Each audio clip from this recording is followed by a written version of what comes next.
Hola, soy Toñi, la superprofe de Química, y a continuación os voy a presentar un vídeo sobre formulación. ¿Por qué aprender formulación? Cuando estudiamos química nos encontramos con multitud de sustancias a las que debemos de asignar un nombre y una fórmula que nos permitan identificarlas.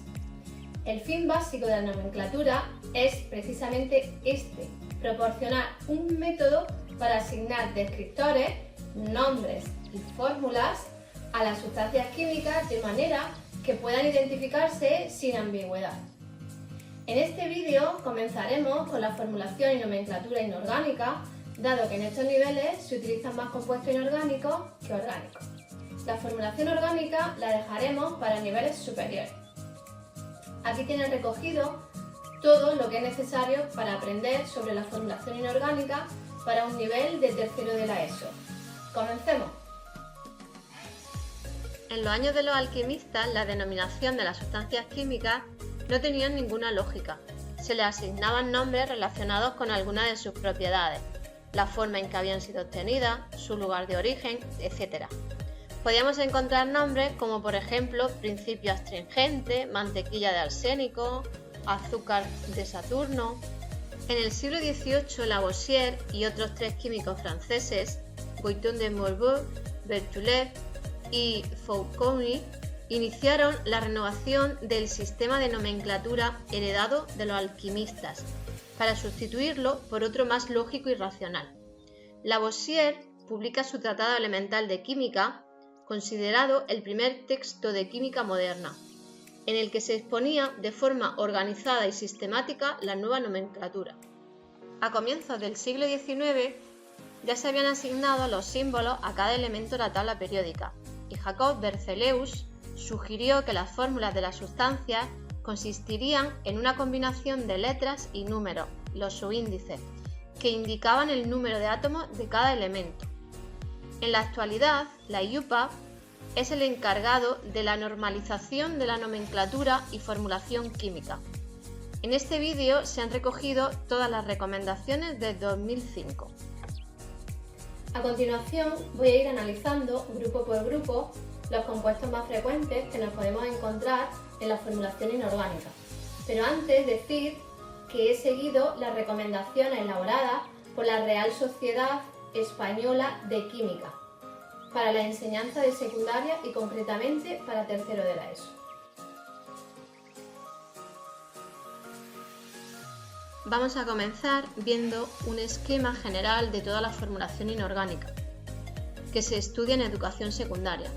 En este curso se verán los compuestos binarios, excepto los peróxidos.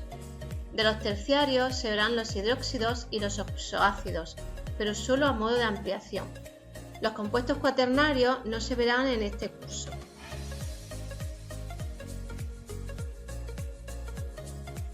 Antes de comenzar, hay que repasar, en primer lugar, los símbolos y los nombres de los elementos, que nos lo hemos aprendido por columna, pues así será más fácil aprendernos los números de oxidación. En segundo lugar, nos habremos aprendido los números de oxidación de al menos los elementos químicos más representativos, como se muestran en la tabla.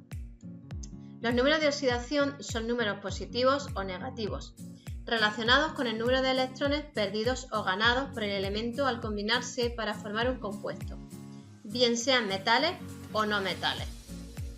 Un número de oxidación positivo, por ejemplo más 2, indica el número de electrones perdidos, en este caso 2. Un número de oxidación negativo, por ejemplo menos 2, indica el número de electrones ganados, en este caso 2. El número de oxidación de un elemento puede ser variable, pero existen algunos elementos que, por lo menos en este nivel, pueden considerarse que tienen número de oxidación invariable. Bien, ahora os voy a enseñar un truquillo para aprenderse los números de oxidación. Como veis, los metales tienen números de oxidación positivos y los no metales tienen número de oxidación tanto positivo como negativo. Empezamos con el grupo número 1. Mirad, todos los elementos que pertenecen al grupo número 1 tienen de número de oxidación más 1, excepto el hidrógeno, que puede tener más 1 y menos 1. el hidrógeno es la excepción, puesto que tiene un solo electrón y tanto lo puede perder o lo puede ganar. Bien, en el grupo número 2 tenemos todos los elementos tienen número de oxidación más 2. Como metales que son, número de oxidación positivo. En este grupo, que también tienen más 2, podemos meter al zinc y al cadmio, que solamente tienen también este número de oxidación, más 2. Ahora nos pasamos aquí en el centro, os lo he puesto aquí, porque estos no siguen una regla tal cual, pero aquí a partir de aquí sí que podemos identificarnos con un truquillo. Mirad, este grupo es el grupo 13, termina en 3, pues acordaros, estos elementos tienen el número de oxidación más 3. Grupo 13 termina en 3, número de oxidación más 3, excepto el boro. ¿Veis aquí cómo está separada la línea? Bien, pues aquí nos separa la línea de los metales y los no metales, pero todos estos elementos son semimetales. Bien, pues el boro es uno de los semimetales y puede tener más 3 y menos 3. ¿Lo veis? Bien, para el grupo 14, fijaros, grupo 14, tenemos un grupo que termina en 4 y es par. Pues todos estos elementos tienen valencia par menores o igual a 4. Todas positivas, ¿Veis? 4 más 2. Número de oxidación positivo. Desde el 4 hasta el 2. En el grupo 15, ¿qué pasa en el grupo 15? Es impar. Pues este grupo tiene número de oxidación impares menores o menor a 5, sin contar el 1, ¿vale? Excepto el nitrógeno, que tiene todos los números de oxidación desde el 1 hasta el 5. Es también un elemento muy excepcional.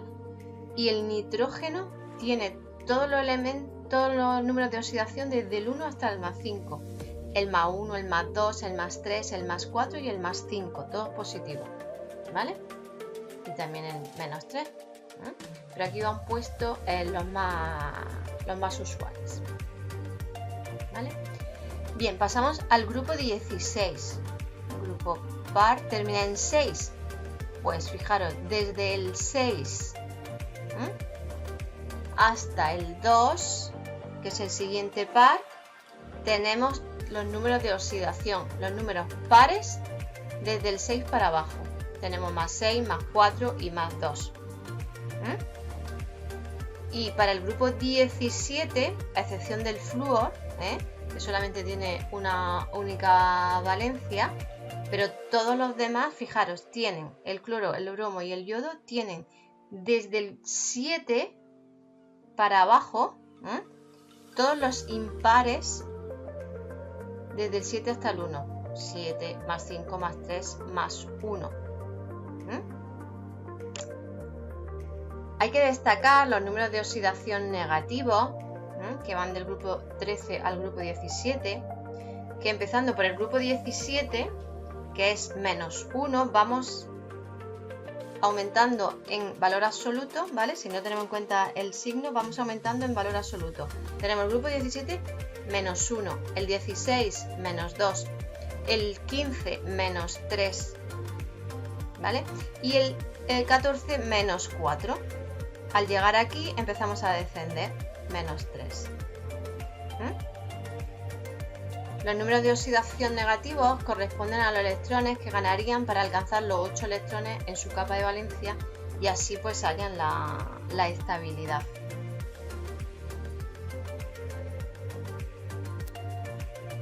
Actualmente, en lo referente a la química inorgánica, se aceptan 3 sistemas principales de nomenclatura: la nomenclatura de adición, la nomenclatura de sustitución y la nomenclatura de composición. La nomenclatura de adición es quizás la que puede usarse de forma más generalizada en la química inorgánica. La nomenclatura de sustitución puede usarse en determinadas áreas. Estos dos sistemas requieren el conocimiento de la estructura de las especies químicas que van a ser nombradas. En cambio, la nomenclatura de composición puede usarse cuando no es necesario aportar información sobre la estructura de las sustancias, o no se conoce, y solo se indica la estequiometría o composición. Esta última será la que utilizaremos este año. También se le denomina sistemática o estequiométrica. Las proporciones de los elementos constituyentes pueden indicarse de varias formas. Utilizando prefijos multiplicadores como mono, di, tri, etc. También utilizando números de oxidación de los elementos, también conocido como sistema de Stokes, mediante números romanos. Y por último, se puede utilizar la carga de los iones mediante números arábicos seguidos del signo correspondiente.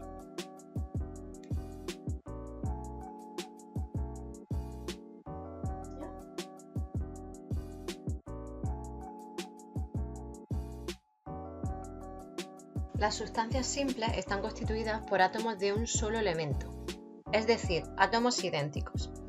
Los nombres sistemáticos están basados en la indicación del número de átomos en la molécula. Para ello se utilizan los prefijos multiplicativos, como muestra la tabla.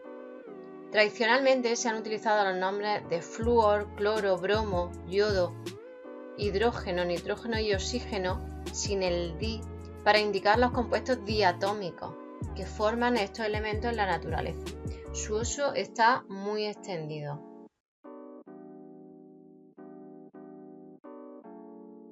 Los cationes hay dos formas de nombrarlos, basadas en el número de carga o en el número de oxidación. Mediante el número de carga se nombra el elemento y se indica seguidamente el número de carga entre paréntesis. Mediante el número de oxidación o sistema de Stokes se nombra el elemento y se indica seguidamente el número de oxidación entre paréntesis. Los aniones se nombran añadiendo la terminación uro al nombre del elemento, seguido del número de carga correspondiente. Si no hay ambigüedad, se puede omitir el número de carga.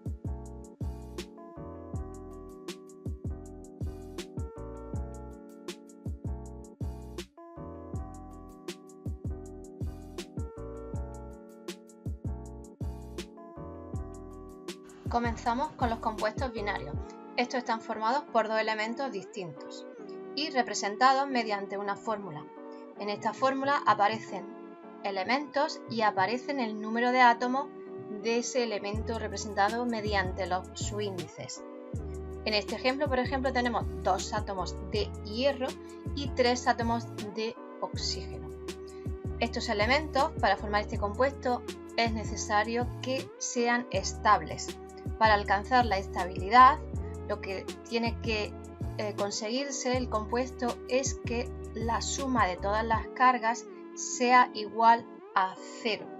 En este ejemplo de aquí lo vemos claramente que el carbono tiene más 4 de carga por un átomo, cuando no hay ningún número es 1, entonces tenemos más 4. El oxígeno tenemos 2 átomos y el oxígeno tiene de carga menos 2. Luego tendríamos menos 4, con lo cual menos 4 más 4 igual a 0. Este compuesto sería estable. Al formular se escribe en primer lugar el elemento más electropositivo y a continuación el más electronegativo. Sabiendo esto, a la hora de escribir las fórmulas de los compuestos y nombrarlos en los distintos sistemas, hay que tener en cuenta la electronegatividad. Así, un elemento será considerado el constituyente electropositivo y el otro el constituyente electronegativo. Para conocer cuál es el elemento más electronegativo y cuál es el menos, se debe utilizar el orden establecido en la tabla cuarta de las recomendaciones del 2005 de la IUPAC, que por convenio la electronegatividad desciende en el sentido indicado por las flechas. Esta secuencia recomendada por la IUPAC no coincide con los valores reales de la electronegatividad, simplemente es un convenio. Por último, hay que recordar las irregularidades que tienen los nombres de algunos elementos y que habrá que tener en cuenta a la hora de nombrarlos. Como ya hemos visto, a la hora de nombrar los compuestos inorgánicos se pueden utilizar varios métodos.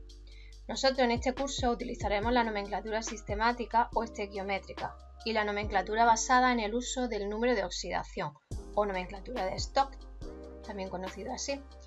Para escribir la fórmula de un compuesto binario, de manera general, se intercambian los números de oxidación o las cargas de los elementos y se colocan como subíndices del otro elemento, simplificándolo siempre que sea posible. En la nomenclatura estequiométrica, los subíndices coinciden con los prefijos de cantidad, que consiste en nombrar los elementos que forman el compuesto e indicar con prefijos multiplicadores la proporción en la que se combinan. Se nombra en primer lugar el elemento más electronegativo y después se nombra el elemento menos electronegativo. Delante del nombre de cada elemento, sin espacio ni guiones, se utilizan los prefijos multiplicativos que indican el número de átomos de cada elemento. Cuando no hay ambigüedad en la estequiometría de un compuesto, no es necesario utilizar los prefijos multiplicadores, y el prefijo mono es, estrictamente hablando, considerado superfluo, solo es necesario para recalcar la estequiometría de un compuesto en relación con otro. En la estequiometría con números de carga se sigue el mismo orden que en la nomenclatura anterior, pero sin prefijo, y al final se indica el número de oxidación mediante números romanos entre paréntesis. Cuando los elementos tienen un único estado de oxidación, no se indica en el nombre del compuesto. Los hidruros son compuestos formados por el hidrógeno y otro elemento químico. Las combinaciones del hidrógeno pueden ser hidruros metálicos, que son combinaciones del hidrógeno con los metales, hidruros volátiles, que son las combinaciones del hidrógeno con los no metales de los grupos 13, 14 y 15, y los hidrácidos, que son las combinaciones del hidrógeno con los no metales de los grupos 16 y 17. Los hidruros metálicos. Su fórmula general es esta. El hidrógeno actúa con número de oxidación -1. Sería el elemento más electronegativo situado a la derecha y el metal a la izquierda con alguno de sus números de oxidación positivo, siendo este último el subíndice que acompaña al hidrógeno. A continuación vamos a ver cómo se nombran y se formulan con las dos nomenclaturas nombradas anteriormente. Comenzamos con la nomenclatura estequiométrica. En primer lugar, nos aprendemos la tabla con los prefijos. A cada número le corresponde un prefijo determinado y hay que aprendérselo. Y para nombrarlo seguimos los siguientes pasos. El primer paso, ponemos el subíndice del hidrógeno, el que va acompañando al hidrógeno. Después, en el paso número 2, se añade siempre la palabra hidruro de. En el paso número 3, le ponemos el subíndice del elemento que esté a la izquierda. Y por último, en el paso número 4, se pone el nombre del elemento que está a la izquierda. Vamos a verlo con algunos de los ejemplos. Comenzamos poniendo el subíndice del hidrógeno, que siempre será el que esté a la derecha. Posteriormente ponemos siempre la palabra hidruro de. Después, en el paso 3, ponemos el subíndice del elemento que está a la izquierda. En este caso, como es 1, correspondería a mono, pero no se pone. El mono nunca se pone aquí. Y por último, pondríamos el nombre del elemento que está a la izquierda. En este caso sería trihidruro de hierro. Ahora vamos a ver cómo se formulan, es decir, el proceso inverso del visto anteriormente. Partimos del nombre y tenemos que escribir la fórmula. El primer paso, necesitamos identificar el prefijo que tiene el nombre. En el segundo paso, a la derecha siempre escribimos el símbolo del hidrógeno y como su índice se pone el número que hace referencia al prefijo anterior. Y por último, en el paso número 3, a la izquierda se pone el símbolo del otro elemento que nos dice el nombre. Vamos a ver un ejemplo. El trihidruro de níquel. En primer lugar, escribimos el subíndice derecho, que corresponde al prefijo tri, colocamos el 3. En el segundo paso colocamos el símbolo del hidrógeno siempre a la derecha. En el paso número 3 ponemos el subíndice del elemento que va a la izquierda. En este caso, como es un hidruro, nunca va a ir ningún subíndice, porque el hidrógeno siempre trabaja con -1. Por último, escribimos el símbolo del elemento que nos dice, en este caso el níquel. El compuesto sería NiH3. Ahora vamos a ver la nomenclatura con número de oxidación, o también conocida como stock. Vamos a comenzar cómo se nombra. En primer lugar, y como paso previo, siempre hay que calcular el número de oxidación del elemento que va a la izquierda. Después se pone la palabra hidruro de. En el siguiente paso siempre ponemos el nombre del elemento que está a la izquierda. Y por último se pone entre paréntesis el número de oxidación de este elemento de la izquierda, pero solo si tiene varios números de oxidación. Si tiene un solo número de oxidación, nunca se pone este paréntesis. En este ejemplo, lo primero que vamos a hacer es calcular el número de oxidación del elemento de la izquierda. Hacemos una ecuación donde le llamaremos X, lo multiplicamos por el número de átomos de cobre que hay, más -1 porque es el número de oxidación del hidrógeno, por 1 que es el número de átomos de hidrógeno que hay, y se iguala a 0. Ya sabemos el número de oxidación del cobre, que es +1. El primer paso empezamos a poner el hidruro de. El siguiente paso es el nombre del elemento que está a la izquierda, en este caso cobre. Y por último le ponemos entre paréntesis el número de oxidación que hemos calculado, que era +1. No se le pone los signos, simplemente se le pone con números romanos el valor absoluto del número de oxidación. En este caso era 1. Y se le pone porque tiene más de un número de oxidación el cobre. Ahora vamos a ver otro ejemplo donde no se le pone, que es el del hidruro de calcio, porque el calcio solamente tiene un número de oxidación. Y entonces al final se deja como hidruro de calcio, sin ponerle entre paréntesis los números romanos. Ahora vamos a ver cómo se formulan. En primer lugar, escribimos los dos símbolos de los elementos correspondientes, el hidrógeno siempre a la derecha. Después identificamos su número de oxidación.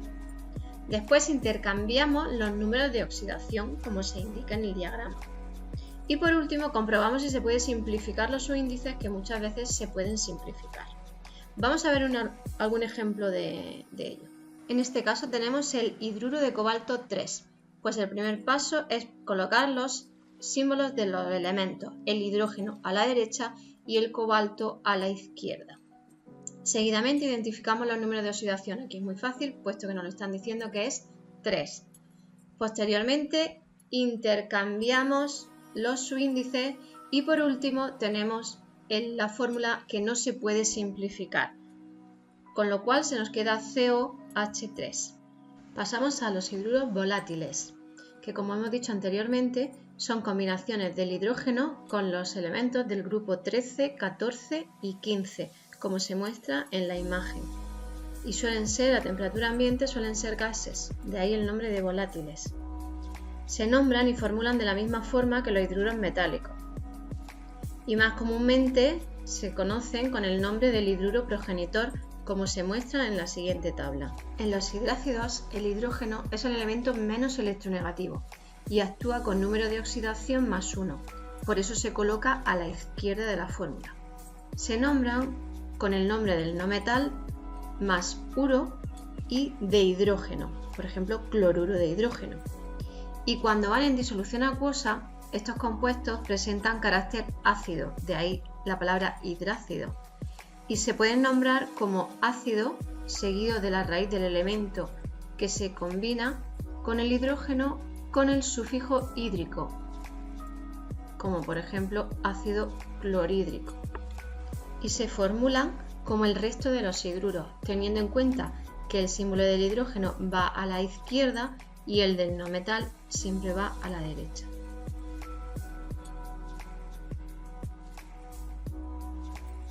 Los óxidos son las combinaciones del oxígeno con otro elemento metálico o no metálico, a excepción de los halógenos, que luego los veremos aparte. En estos compuestos el número de oxidación del oxígeno es -2, mientras que el del otro elemento actúa con número de oxidación positivo. Vamos a comenzar con la nomenclatura estequiométrica, la que utilizaban los prefijos. Pues en primer lugar escribimos el prefijo que acompaña al oxígeno, seguido de óxido de, luego el prefijo que acompaña al otro elemento y por último el nombre de este elemento. Veamos un ejemplo. Lo primero de todo ponemos el prefijo que acompaña al oxígeno, que es tri. Después óxido de, el prefijo que acompaña al hierro, que es di, y por último el nombre del hierro, con lo cual quedaría trióxido de dihierro. Vamos a ver cómo se formularía. El primer paso es identificar el prefijo de óxido. Después a la derecha escribimos el símbolo del oxígeno y como su índice el que hemos calculado en el paso anterior. Después identificamos el prefijo del otro elemento y por último colocamos el símbolo de este elemento y como su índice el que corresponde al prefijo que hemos calculado. Veamos un ejemplo. Trióxido de azufre. Hemos visto que tiene tri, ponemos el 3, óxido, el oxígeno, a la derecha siempre. Vemos que el azufre no tiene ningún prefijo, con lo cual no se le pone ningún subíndice. Y por último ponemos el símbolo del azufre, la S, con lo cual quedaría SO3. Nomenclatura con el número de oxidación. Comenzamos cómo se nombran. Aquí siempre hay un paso previo que es calcular el número de oxidación del elemento que va acompañando al oxígeno, que se pone a la izquierda. Después comenzamos a nombrarlo con la palabra óxido de, el nombre del elemento y entre paréntesis se pone el número que corresponde al número de oxidación de ese elemento. Siempre se pone con números romanos, igual que en los hidruros. Vamos a ver un ejemplo. Lo primero de todo, calcular el número de oxidación del cobre, en este caso. Hacemos una ecuación. Esto simplemente se puede hacer de cabeza, pero es bueno que os acostumbréis a hacer la ecuación, ¿vale? Pues ponemos X por 2, que es el número de átomos de cobre que hay, más menos 2 por 1 igual a 0. Así despejamos la X y obtenemos que el número de oxidación del cobre es más 1. Pues comenzamos a nombrarlo.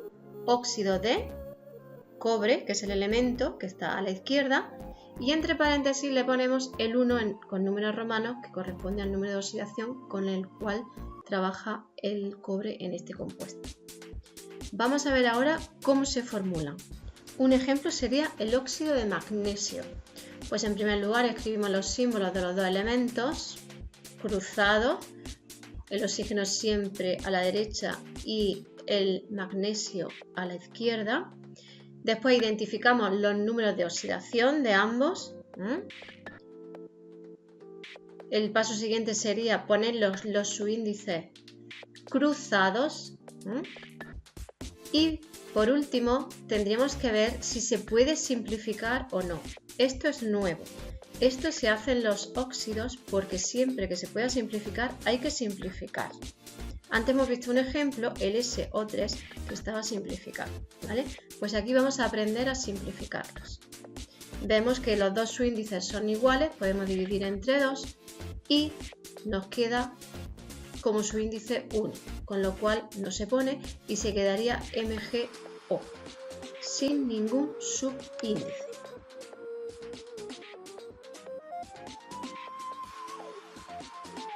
Vamos a ver los haluros de oxígeno, que son las combinaciones del oxígeno con los halógenos.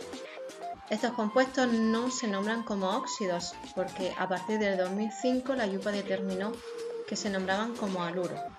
Y vamos a ver un ejemplo para que veáis cómo sería el nombre. Tenemos la fórmula, siempre el oxígeno va a la izquierda y el halógeno correspondiente a la derecha. En primer lugar, sería como cualquier otro compuesto, ponemos el prefijo que acompaña al cloro, en este caso di, el haluro terminado en uro, sería dicloruro de, y ponemos el prefijo que indica el 3, que sería trioxígeno. Luego el compuesto sería dicloruro de trioxígeno.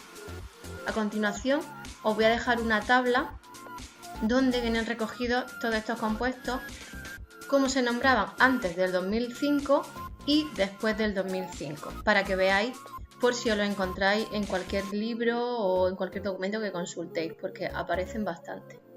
Esto fue uno de los cambios radicales que introdujo la IUPAC a partir de 2005. Por eso es importante que lo identifiquéis. Siempre se formulan como haluros de oxígeno, no como óxidos.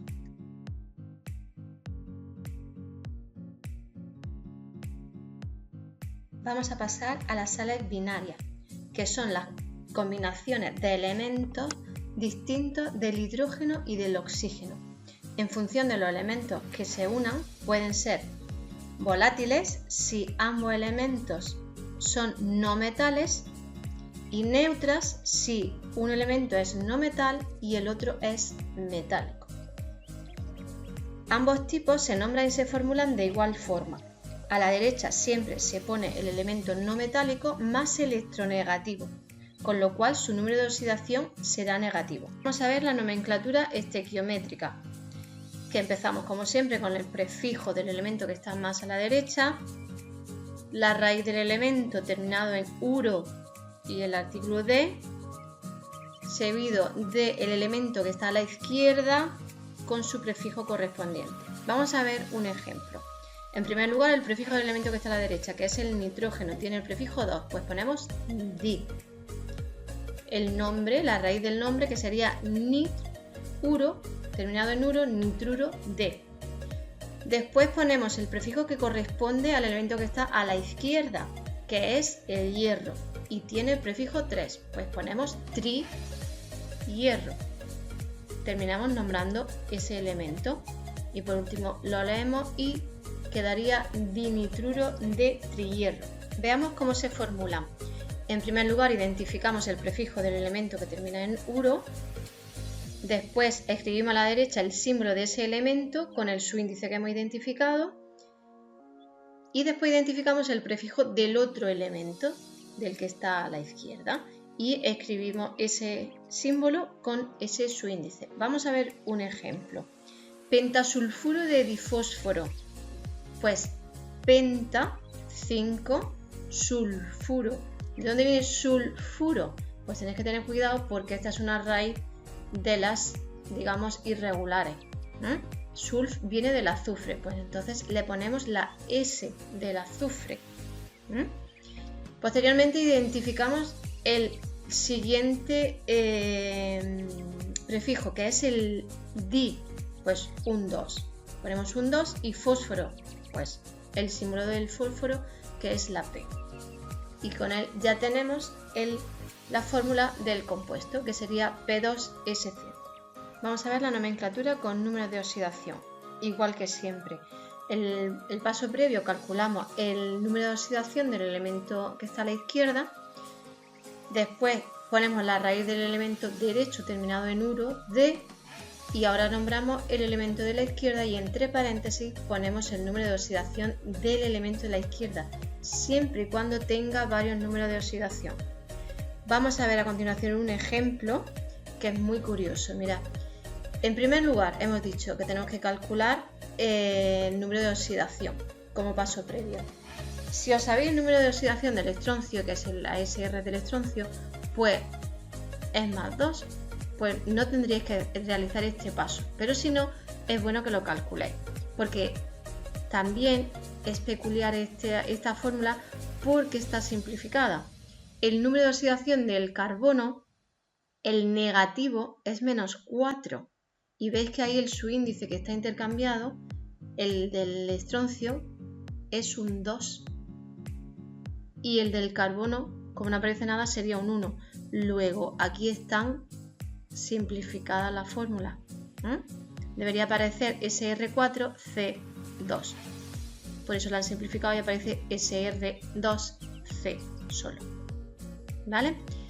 Bueno, pues una vez que hemos identificado el número de oxidación del estroncio, pues pasamos a poner el nombre. Carburo de estroncio, y entre paréntesis deberíamos de poner un 2 en número romano. Pero como el estroncio solamente tiene un número de oxidación, no se pone nada entre paréntesis y quedaría carburo de estroncio. ¿Cómo se formularían? Pues igual que siempre. De derecha a izquierda escribimos los símbolos de los dos elementos, identificamos los números de oxidación y luego los intercambiamos y los ponemos como su índice. Y por último vemos si se puede simplificar, como en el caso anterior que hemos visto que estaba simplificado. Vamos a ver un ejemplo. Fosfuro de plomo 4. Tenemos el fósforo que va a la derecha y el plomo que va a la izquierda. Identificamos los números de oxidación, que vemos que el del plomo es más 4 y el del fósforo es menos 3. Siempre el elemento que va a la derecha va con número de oxidación negativo, acordaros. Bueno, pues ahora intercambiamos esos subíndices, los cruzamos y por último vemos si se puede simplificar. 3 y 4 no se pueden simplificar, con lo cual la fórmula quedaría Pb3P4. Y hasta aquí ha llegado el vídeo de hoy. ¿Crees que este vídeo te ha ayudado a comprender mejor la formulación inorgánica? ¿O sigues teniendo dudas? Déjala en los comentarios, dadle a me gusta y suscribiros para seguir haciendo vídeos como este. Quiero despedirme en pocas palabras, esperando que el vídeo de hoy os haya servido de motivación y que contribuya a aumentar la pasión por la química. Adiós, nos vemos en el próximo vídeo.